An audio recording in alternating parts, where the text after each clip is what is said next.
So welcome everyone. We'll get started now. So with us today in person, we have Kelly Kasper, who's the Director of Sport and Recreation at Ability Center Durham. And I apologize, Emily, your title is? Executive Director. Ability Center Ottawa? Yep. Fabulous. So Emily's joining us virtually from Ottawa today. Together they're going to provide us some insight into some of the beginning stages of the education pillar and where the learnings have taken them since. Wonderful. Thank you. Thanks for the introduction, Christina. We're going to work through this hybrid in-person presentation, but I'm sure we've all managed that over the last 5 years, so this is now commonplace for us all. As Christina mentioned, my name is Kelly Kasper. My pronouns are she, her, and I am the Director of Sport and Recreation at Ability Center. Emily, do you want to give your intro? Hi, everyone. First, I just want to apologize for making all of this so difficult. I really do wish I could be there, but due to a family medical emergency, I am having to stay at home. So thank you so much for being flexible and allowing me to join virtually. My name is Emily Glossop. My pronouns are she, her, and I work and reside in Ottawa, on the unceded, unsurrendered territory of the Anishinaabe. And today I am wearing a blue suit, and I just wish I was there in person with all of you. I'm really excited to be presenting alongside Kelly Kasper. Abilities Ottawa is a not-for-profit charitable organization, and we have very similar mission and vision to the Ability Center in Durham. And we work collaboratively together, and I'm excited to be able to present some of the things that we have been working on. Perfect. So as we go through the presentation, in the corner of every slide, you'll see a decorative feature of yellow, blue, and red lines, which is the branding for Ability Center Durham, as well as complementary logos for Ability Center Durham, which is entitled Ability Center, and Ability Center Ottawa, that has both French and English translation. It is accompanied by a yellow star with the silhouette of 3 individuals, red, blue, light blue, and dark blue in the corner. As Emily mentioned, we work in collaboration. I come from Durham region, work and play on lands of the Mississaugas of Scugog Island First Nation and members of the Great Anishinaabe Nation. On the screen is a silhouette of Ability Center, a very odd shape that is replicated after Terminal 3 at the Dublin Airport in Ireland. But it's important when we talk about our facility and the role that plays. So a lot of times when you talk about a community center, it's somewhere people go to work out or play or connect, build those social connections. At the end of the day, the doors get locked and the lights go off. And what our vision is how we can use this center to impact the broader community. So when we talk about a building and the doors being locked, our impact goes far beyond that. So talking about how we can use our center as a research hub, or as we like to call it, an inclusion incubator, where we test out a number of different program ideas that are all evidence and research based, and then take those learnings and those community of practice and grow them across our province. So when we talk about this project and the education pillar pieces that both Kirsten and Christina referenced earlier, it was how do we use Ability Center to build out these concepts and ideas that can inform practice later on. So who we are as an organization, recently updated our strategic vision and plan, but our purpose sums it all up really nicely for us. Our purpose is to unlock potential through accessibility. And when we talk about potential, that could be for an individual, it could be a group of individuals, it could be for a school, it could be an organization, it could be a complete provincial sport organization, it could be a ministry of government. But when we put accessibility and inclusion at the frame of our strategic planning, that enables us to embed it into our future and create sustainable change. All with the vision of creating a better barrier-free life for all Canadians. So again, like we talked about this, the gaps and the opportunity from an OPC perspective is, what are the gaps? How do we make those connections? And how do we unlock potential by creating more access to sport and recreation? Emily? Yes, and as mentioned before, Ability Center Ottawa, we are a not-for-profit charitable organization, And really our mission at the beginning, our whole goal was actually to build a building very similar to that that is in Durham, fully accessible, fully inclusive in terms of accessibility within the building itself, and as well as the programming. Due to some unforeseen circumstances and some challenges, we do not have a building. So you're going to see in a few slides how we are supporting our community without walls. But we still have the same mission, which is to create an environment where people of all ages and all abilities participate fully in their community's recreation, social, cultural, and economic life. And we're doing that through community collaborations that I'm privileged to be able to speak to today.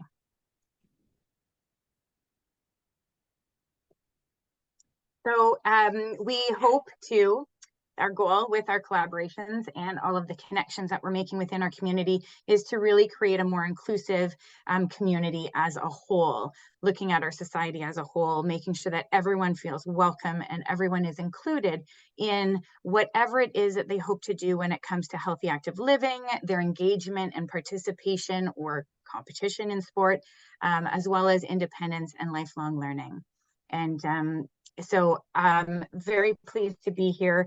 The next slide really talks about, it's a pretty full slide. We're going to be chatting a little bit about all of the different programs that are indicated here. But really what I wanted to highlight on this slide is really our work in advocating for disability inclusion and accessibility within our community. We consult and we collaborate within our community.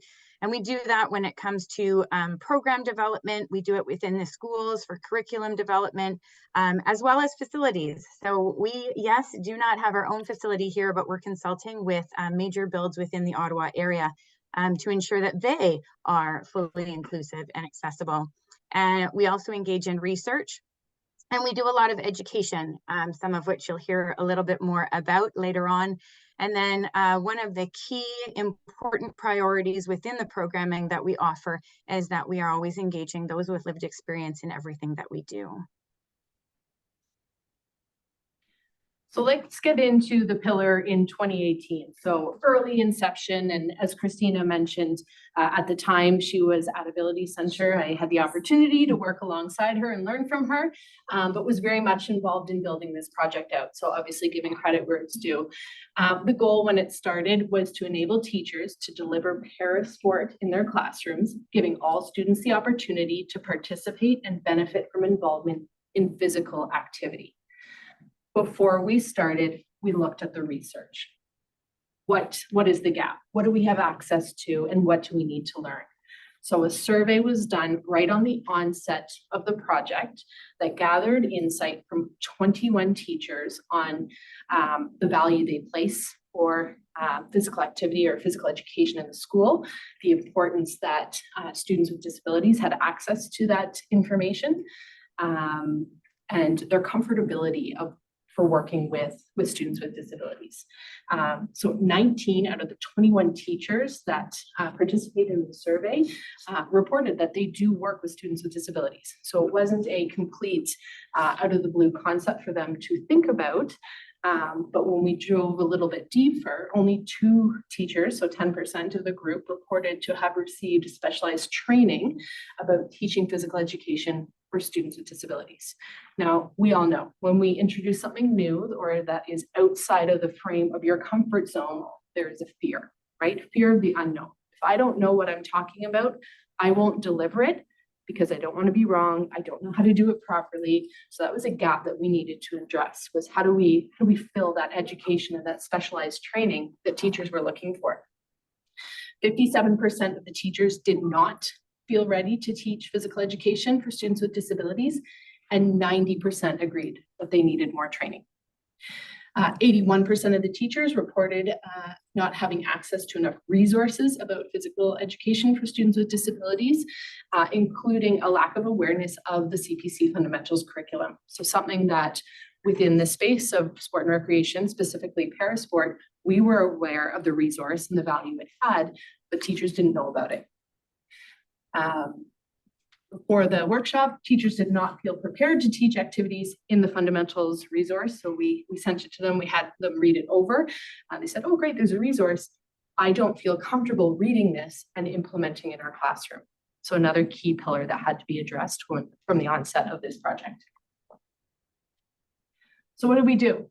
We built out a project. We built out a pilot that spanned over 2 years, replicated, started in 2018 and replicated in 2019. And there was 3 main activities that led this pilot project. The first was providing teacher education to this group of 21 teachers, introducing them to the CPC fundamentals resource and giving them practical knowledge on how to implement. The second was providing parasport specific resources within the school in order to create meaningful experiences. And the third was creating a direct connection with the schools, the students, and our sport-specific governing bodies.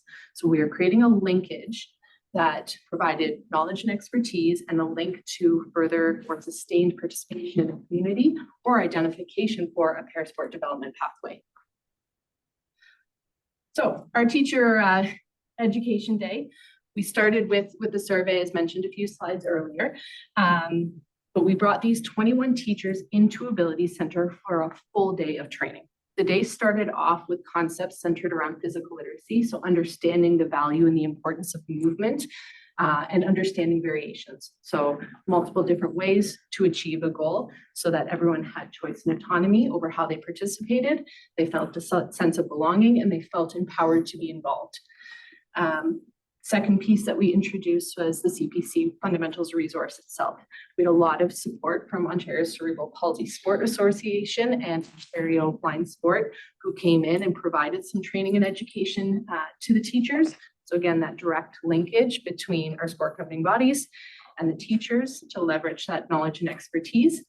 They also had a full introduction to parasport specific equipment. So it was something that they understood, they developed an experience with so that they could take it back to their schools and implement in their schools. So it wasn't just theory, it wasn't just reviewing content. They were down on the court with the coach, they played the sports themselves, they played the activities that were outlined in the resource themselves. So there was a bit of confidence that came back to implementing this learning in their schools. At the end of the workshop, I do want to note that leaving the day, and probably some recency bias with it, 100% of the participants in the workshop said they felt confident taking their learnings and implementing them back in their classrooms. So obviously an impactful day for everyone, and they were ready to move. The second piece, and as mentioned earlier in the presentation a few moments ago, was this purchase of equipment. So how do we create value behind parasport that gives us a meaningful view or a realistic view of what sport looked like? So if we're talking about playing bocce, let's actually buy the equipment and play with it. Let's not supplement with beanbags all the time, right? Because the athletes that are going to participate have a full experience and are able to play with equipment that they're going to use if they continue in community programming or if they want to carry on their Paralympic pathway. What we did was purchase a set of equipment, which was then rotated around from school to school on a weekly basis. So we had a set of sport chairs, we had a sitting volleyball, a number of sitting volleyball kits with nets and balls that could be set up in any classroom. We bought a number of bocce kits and a number of goal balls and eye shades. So meaningful equipment. Teachers didn't have to worry about the resources. And we would literally get in the car every Monday, pick them up and drive them around from school to school. I think there was 600 kilometers driven between a couple of months span, but it gave teachers the opportunity to use the equipment. It was something that everyone found attractive and excited to get involved, but then introduced what the equipment actually looks like, right? So very meaningful pieces there. When we initially started, our hope was to have 8 to 10 schools involved. There was 15 schools that actually came through and participated fully in the project. That meant that we had a group of 4 schools that did a 4-week rotation in 1 month, and then we moved on to the next group. So there was a continual rotation over a 4-month span that enabled each of the 15 schools to have 4 full consecutive weeks of equipment with the specific curriculum they were working on. That also led into our festival days. So how do we culminate this excitement and education around parasport after the 4-week rotation? The 4 schools in Group 1 all came into Ability Center for a Parasport Celebration Day. This is where we further created those connections with our sport governing bodies. Again, OCPSA and OBSA were both there to implement some of their stations and connect directly with students. All of our the sports outlined in the fundamentals curriculum were invited out. Schedules and distance geographically made it a challenge to get everyone there. But the meaning behind identifying with athletes and giving some hands-on support onto where to go and how to continue proved to be very meaningful, especially as we saw some of those student athletes then transition into community-based programs. There was on average 175 students at a time that came into Ability Center. They went through a series of 8 to 10 stations and activities that enabled them to demonstrate their learning or compete in some of the parasports if that was deemed appropriate for the age and stage of athlete development. In total, we had just over 700 students participate in the 4 different events, ranging between grades 2 and 6, obviously the age groups that were outlined in the CPC fundamentals curriculum. Summarizing it all, 15 schools, 21 teachers, all those teachers impact on average just over 1,700 students per year, 700 students participating in the year-end event. So there's some key learnings from all of this. And like Christina said, it was a starting point that enabled us to emphasize some of these gaps that need to be filled and then inform future practice. So as the ideas and projects evolved, these underpinnings, these became the underpinnings of future projects. And as Emily and I will chat to in a moment, how they emphasized the work that both of our organizations were doing and enabled us to continue in program delivery in a similar manner. So there's a need. There's a need for further education and practical learning opportunities, emphasis on practical learning opportunities to build confidence in teachers, to introduce and implement parasport programming in schools. There's a need to emphasize the importance of partnerships and collaboration between the education and the sports sector. So leveraging the expertise and capacity of local coaches, sport governing bodies, community centers to support teachers and students in their classrooms. There's a need to create sustainable opportunities for parasport engagement. So while the 4 weeks is a great intro, some of the schools and some of the students were left with the now what? Right? So we can't tease these opportunities.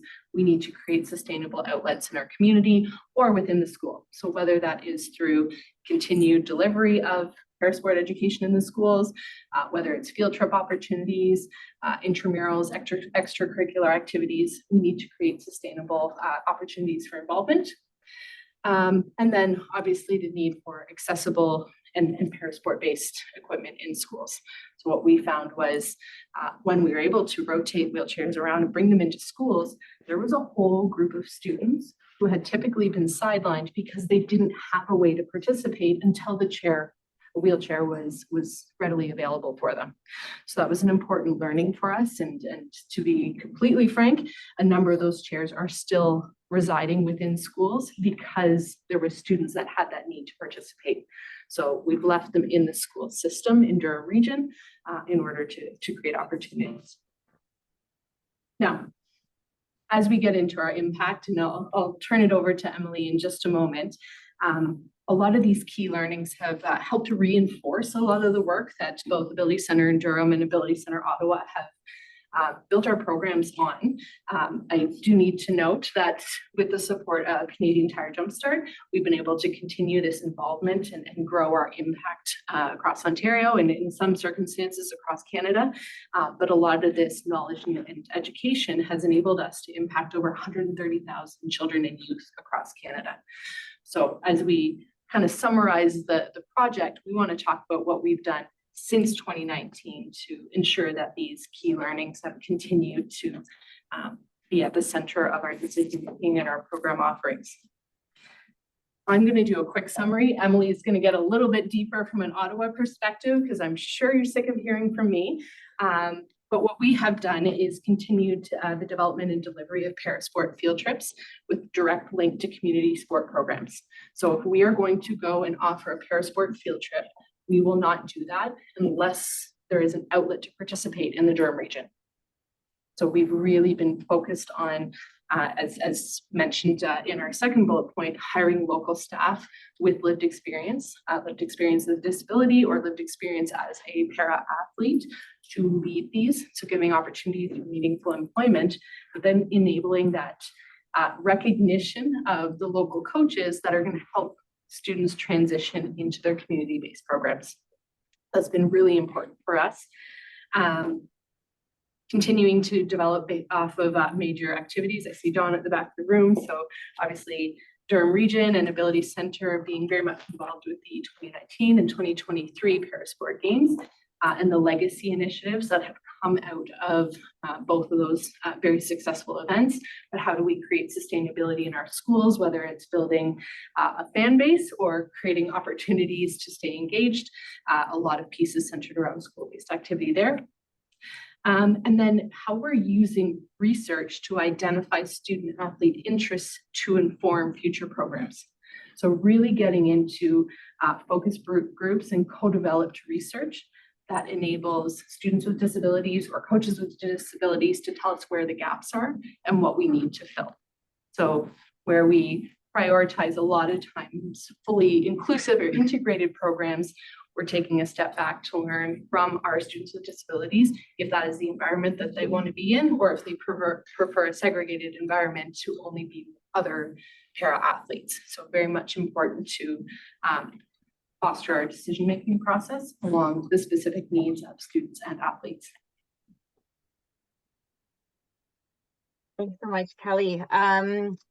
It's such wonderful work, and Abilities Ottawa, we value so much our participation within the OPC, and the work that's being done through the OPC really kind of deepens and strengthens our understanding of, one, the importance of the work that we are all doing, but two, as Kelly mentioned before, it really does help guide us and informs us as we are moving forward with future developments and or initiatives within our own communities.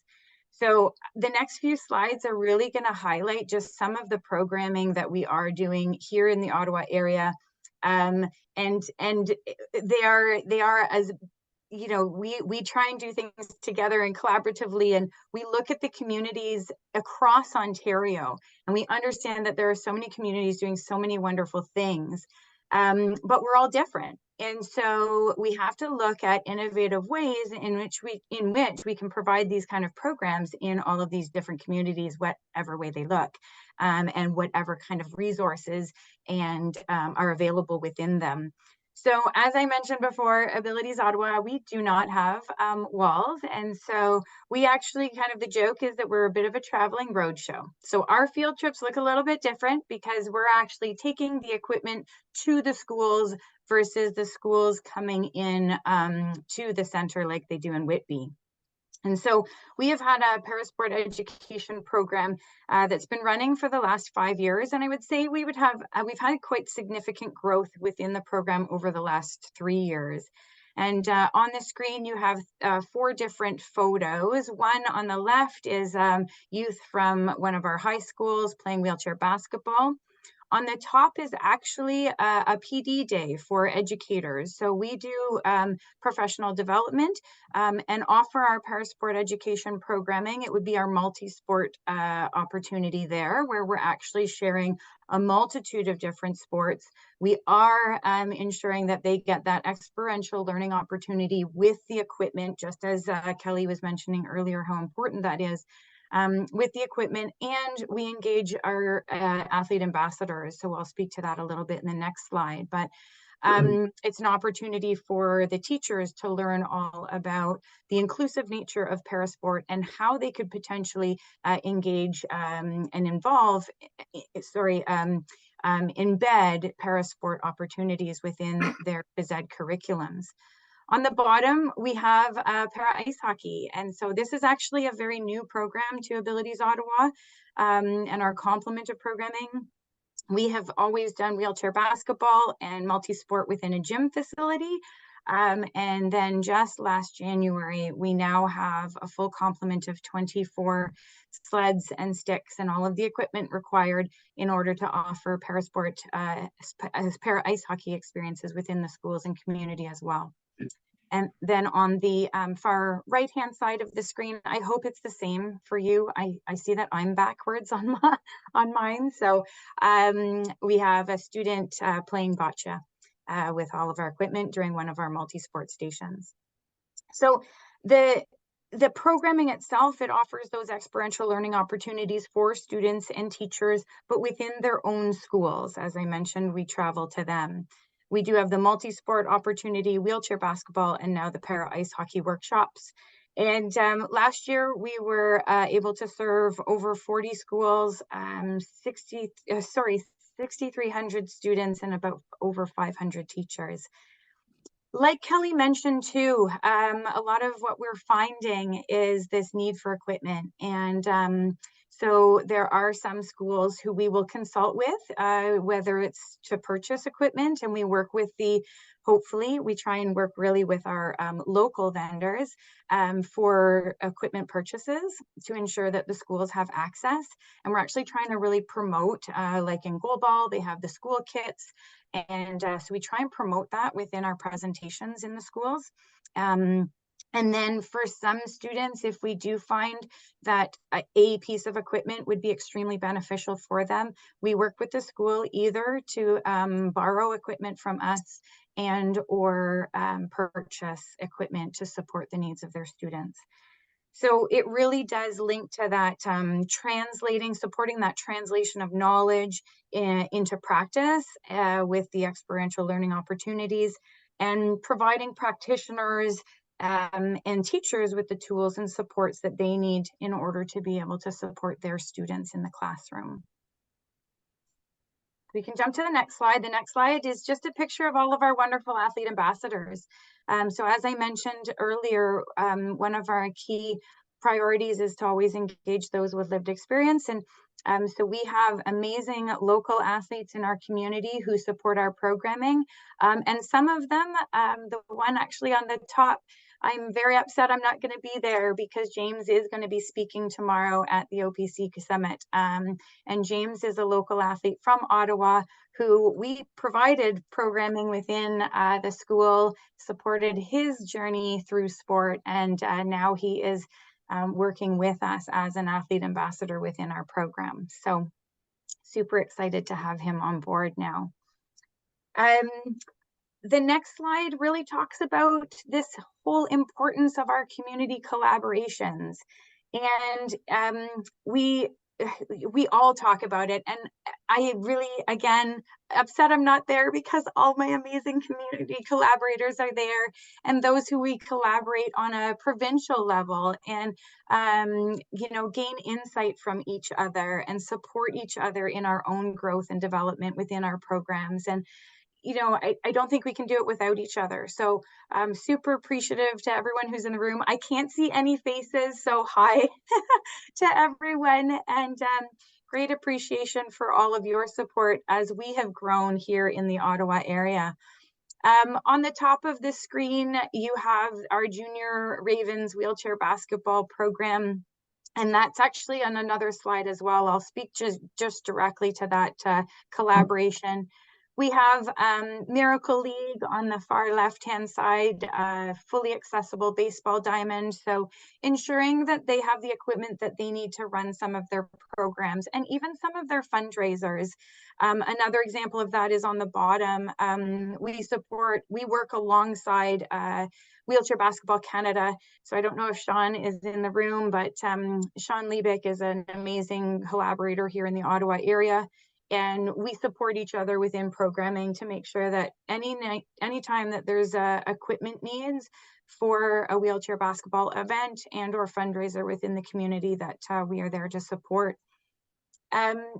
Wheelchair Basketball Canada was amazing last year. I'm going to get to talk about a really cool initiative that we've been working on.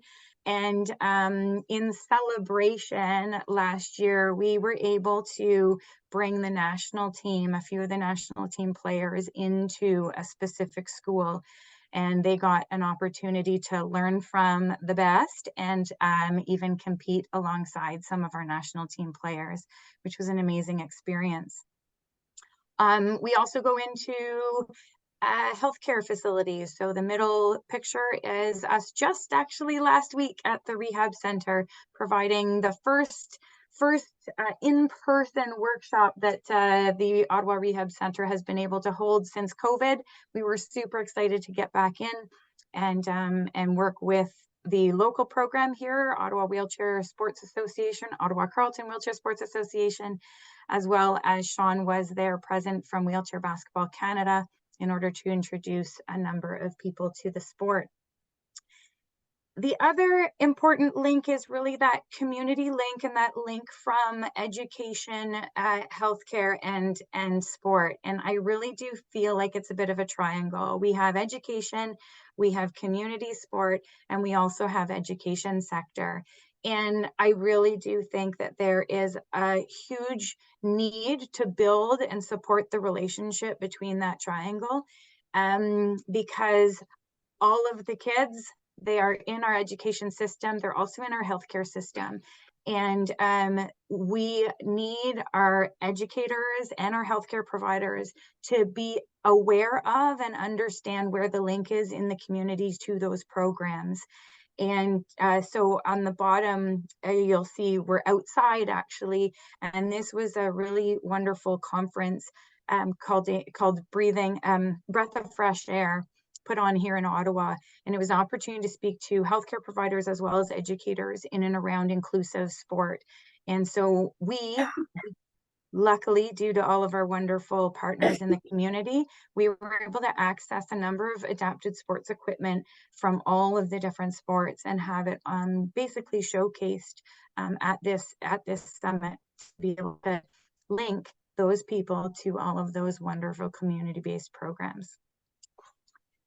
You'll hear me talk about these links and collaborations. I basically call Abilities Ottawa a connector, and we just try and connect the dots and make sure that everyone has what they need in order to be able to serve our community the best way possible. On the next slide is that link or that partnership that we have with Wheelchair Basketball Canada, the school system, our local wheelchair basketball program, OCWSA, as well as Abilities Ottawa. So this is the National Capital Wheelchair Basketball Tournament. We will be hosting the 3rd annual tournament this year in May. We've hosted 2 now. And what's wonderful about this is an opportunity for students with and without disabilities to come and compete in a one-day tournament in the sport of wheelchair basketball. And it all came out of a really innocent little conversation on the sidelines during a lunchtime game between students and teachers. And it was a school local here called John McCrae High School. And what we do is we actually partner with them, and they help us host this tournament on an annual basis. It's actually their athletic leadership class who works with us in order to host this tournament for their peers and all the other high schools in the Ottawa area. So the first year we had 9 schools compete, and the second year we had 12. I actually don't know what we're going to do this year. I don't know if we can fit any more in within a one-day tournament, but our need and the interest is really, really high. So any school who competes in the tournament must have experienced the Parasport Education Program with us, and we would focus on wheelchair basketball during that workshop so that all of the students have the opportunity to gain the skills, the wheelchair skills, the ball skills. They understand the rules, they understand the inclusive nature of wheelchair basketball. And then the schools themselves, they create inclusive teams. And so every team last year, 12 schools, had athletes with and without disabilities come and compete for that one-day event. It's been amazing to watch it grow over the years. We are super excited for this year. And I'm super excited to tell you about another new event coming up as well within the high schools. So the next slide really focuses on one specific program based on the youth in our community. So it's a younger based program, the Junior Ravens Wheelchair Basketball Program. Again, I don't know if Mike Ciccoletti is in the room from Carleton University, but this was a program that was based out of a collaboration between the Ottawa Carleton Wheelchair Sports Association, Carleton University, Abilities Ottawa to get this kind of junior-based program up and running. And what's lovely about it is they have funding to support the purchase of some equipment. And as you can see, it is a really great large program. We have lots of youth participating in it. Some of the youth have actually transitioned from the educational parasport education workshops into this program, which is wonderful to see that transition to community. The other thing that we do is we make sure that we go into all of their schools and all of the players become facilitators, co-facilitators with us and help coach their peers throughout the day during the workshops. So again, it's that link to community-based programming from the education system. This last, I have two more slides. This next slide is, this kind of is a culmination of everything that happens throughout our year. And it is all of the partners really showcasing everything that they have to offer to our community. It's a bit of a win-win. This is an opportunity, the annual Ottawa Inclusive and Parasport Expo is an opportunity for local inclusive and sport programs and organizations to come together all in one place, all for one day, one-stop shop. Everyone can come in and see what's available and meet all of the individuals who run the programs. And it's also an opportunity for all of those organizations to meet each other and find those potential collaborative opportunities, find the synergies that they may have within the different organizations to be able to enhance and support that additional growth and development that we're seeing here in the Ottawa area. So this event could not happen without an amazing group of volunteers, teammates, and all of those people in purple that you see, they are either from the education world, the healthcare world, or the community-based space. And we're really excited to be able to host. This will be our third year coming up. And we try and pair it with National Accessibility Week. So another little tie-in to a national-based initiative that's happening within Canada. The last one is all of those organizations that come, oh no, it's not, oh my goodness. Okay, this is the new exciting piece. So just like we are offering the wheelchair basketball tournament, we are for the first time actually on Monday hosting our first ever para ice hockey tournament. And again, this is a partnership with the athletic leadership class. So they have 2 semesters. Their athletic leadership class for the first semester gets to do the para ice hockey. And I say gets to because we're actually seeing now that this has been 3 years running, we're seeing people sign up specifically for that class because of the engagement they get to have within this hosting of the parasport events and tournaments. So it's really neat to get the teacher's perspective on a daily basis from the classroom when all of their students are really engaged in creating these wonderful opportunities for the local schools. So they're the ones who came up with the name SLED and Ed. So these students are going to come in. We're actually hosting 2 tournaments this year. We can't host 12 all at once, 12 schools. So we're doing 6 schools on Monday, November 13th, and then another 6 schools in February. And they will be rotating through skill development opportunities in the morning, tournament style in the afternoon. And when they're off ice, the students are hosting this educational session in the library at their high school. We're really lucky their high school is literally physically attached to a community center with 2 ice pads. So that's how we're making it work within the school and community space. So we're very, very excited about that. Okay, now the last slide, maybe, or second last slide. This is this culmination. So we called it the Ottawa Inclusive and Parasport Hub. We are finding that the word hub to some really represents a space, a physical space, and we don't have a physical space. So we've actually come up with a new term called the connective. As I said earlier, we're connecting the dots. And so we are terming it the Ottawa Inclusive and Parasport Connective. And this is an opportunity for all of those sport organizations to get together. And we try and host two times a year, one virtual meeting and one in-person meeting. Where everyone can come together. We talk about different initiatives. We talk about where those gaps are, as Kelly was indicating earlier, and how we as a collective community can support those gaps, support our community and the needs that are currently present. So kind of a culmination of all. Really, it all comes back to the key learnings from the education pillar, which all come around the translation of knowledge, experiential learning opportunities, the importance of partnering and collaborating and leveraging the experience and the capacity that we actually have within our communities. And then the connections, those connections. And so I've kind of termed this new, I have my 3 C's. And I really feel like it's working pretty well in the Ottawa area, and I'm hoping just to continue it. But my three C's are connect, collaborate, and then congratulate.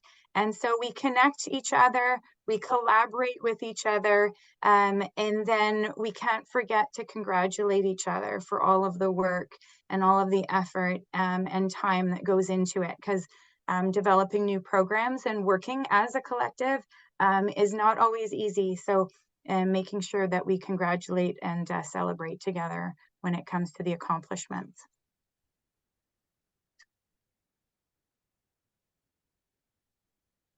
Any questions from the group on anything we just shared? And I know there was a lot, so there might be some follow-up conversation later on, but happy to answer any questions that the group might have at this point.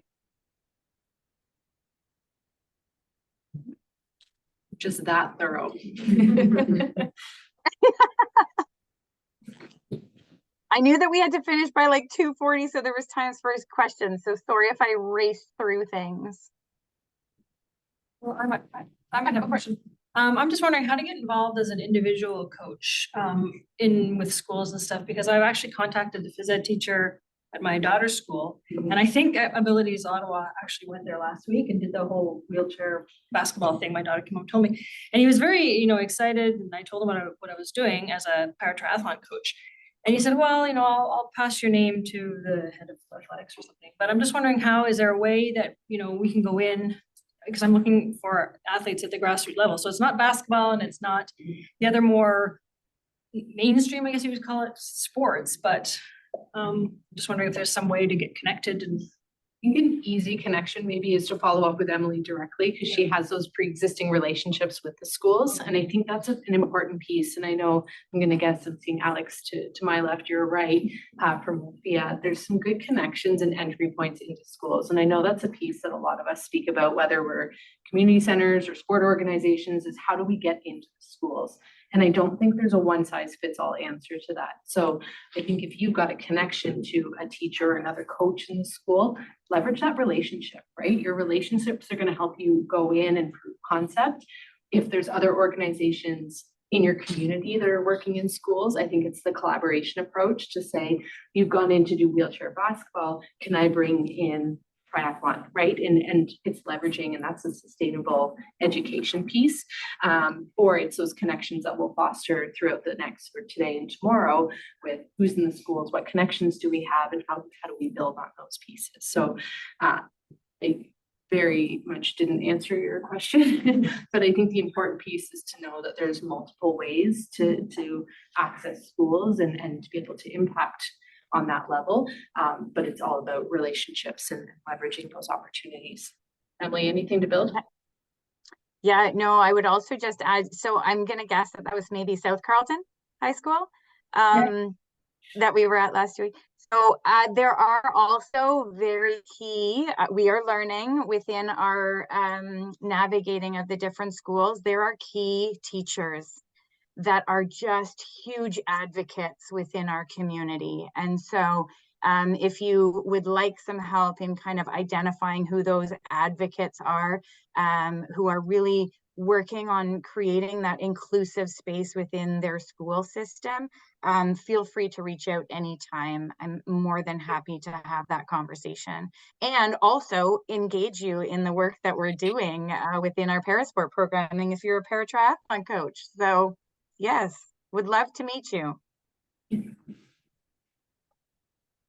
I just add to that as well. The one of the things that was spoken to more so in the session this morning, we alluded to it when we were talking just to open the afternoon, is the mini panel that will be coming out around working with schools. So one of the things that has really come out of this project and out of the education pillar is getting everybody speaking the same language, essentially, right? The teachers have a curriculum that they have to follow. They have a legal obligation that the students in their classroom are meeting particular goals. Sport organizations are very narrow in their focus. We're looking for very particular athletes or very particular even disability groupings. And so trying to find the ways that we can speak the same language while still accomplishing the goals that each individual group has or individual sector has. So hopefully that will help a little bit. And then I would just add to that, like you've got 3 sports that you can collaborate with to get in, right? So thinking about Darda's Pools to Schools program, that might be another good avenue that you can look into. And so that's another one of our kind of hopes of moving forward from this phase of the collective is that we keep those connections and keep that open mind of, parasport started, 5, 8, 10 years ago. The fracture, the kind of, those who can't see me flail my arms over here. It just like so many different places and a lot of competition for the same people. And the reality is our athletes are going to find the sport and they're going to fall in love with it and they're going to do it regardless of who wants to keep them or which sport they start in or whatever that looks like. And so really everybody's goal has just got to be get athletes in sport, right? And whatever that happens to look like, but continuing that collective, that collaboration, that the more people are participating, the more people are going to participate. And the sharing of awareness. So, being aware of all the different programs like the swim program that Darda has, because when we're in the schools, we share all that information. It's just more opportunities for the teachers and more opportunities, therefore, for the students. So that's, again, I'm so upset that I'm not there because I want to make sure that those connections continue to stay so strong and that the work that we are all doing, we remain, open communication in and around what it is that we're all doing so we can help support the greater awareness in and around all the wonderful work that's happening. I'll just make a shameless plug. I'm a teacher from Mississauga and I'm looking to make these connections. Before the pandemic, I reached out to Parasport Ontario and we were trying to get wheelchair curling to come into our phys ed classes. So I am a phys ed teacher. I'm also a special education phys ed teacher and I work specifically with our contained classes. So we don't have necessarily an abilities center that I can go to and have this amazing partnership. And for context, what we run into as teachers is legal. There's a lot of legal issues. As great as it is, and this is what we need as educators, this is what we want for our students. We hit a lot of red tape. And so it's not, it's tough for us, as tough as it is for you to be able to make these connections and see it come to fruition. So unfortunately, prior to the pandemic, we weren't even allowed to bring in the equipment because of safety for our kids, which is bizarre. I'm just a lonely teacher, so what do I know? But it would be great to make these connections because I think this is this is my passion as well. This is why we're all here. And if we don't make these connections now, I mean, this is happening in Whitby, in Durham, and Ottawa, but let's bring it to Peel region. And so if anybody would like to connect with me, please come see me. I'm gonna make that shameless plug now. Shamelessly follow up. Yeah. I think that's the piece, and you know, the evolution of what Emily and I have chatted about is it's not just about the programs she delivers or the fact that there's a facility in Whitby, it's how do you enhance capacity, right? So it's providing that training and education opportunity for teachers, the practical experience through a field trip module or someone co-facilitating with you in your classroom so that you have the capacity to sustain that, right? You don't want to have to call us all the time and say, oh, it's a new year, come on back. How do we help leverage your knowledge and expertise so that you then become your school champion, right? You know, Emily has done this quite a bit. Ability Center has 5 different school board agreements for a multitude of programs that we offer. So very aware of the legalities of what can and can't happen and who can go into schools and what is required to get in there. So happy to share some of those pieces that we've been able to navigate from a community organization perspective to bridge that gap and then create. So let's chat. Since we're all shaming ourselves here, Emily, if you're looking for a home close to Ottawa, my name is Keith. I'm the senior manager for camps and recreation for Easter Seals, Ontario. And as I was talking to our teacher colleague there, would love to collaborate with any of you in the room. And we have 2 fully inclusive, accessible camps that we run in the summer that in the off season perhaps are available for the field trips that you've been talking about, collaborations with school boards, teachers, organizations. You know, would love to hear what sort of ideas everybody in the room has and perhaps do some brainstorming of how we can make facilities connect with programming, with staffing resources, etc. So just putting that out there. Amazing. That's why I love these events. So I'm going to highlight someone in the room. Her name is Josie Edwards. Josie, if you could lift your hand up, raise your hand. I'm super excited. Josie is our first staff member other than myself. And so she is at the summit this week. And so if you have any other questions or if you just like to give her your card so that we have that here in the Ottawa area, I would really, really appreciate that. So, and Josie, thanks so much for being there. My pleasure, Other questions or shameless plugs? I'm not a rush to get out of here yet. Who's got their elevator pitch ready to go?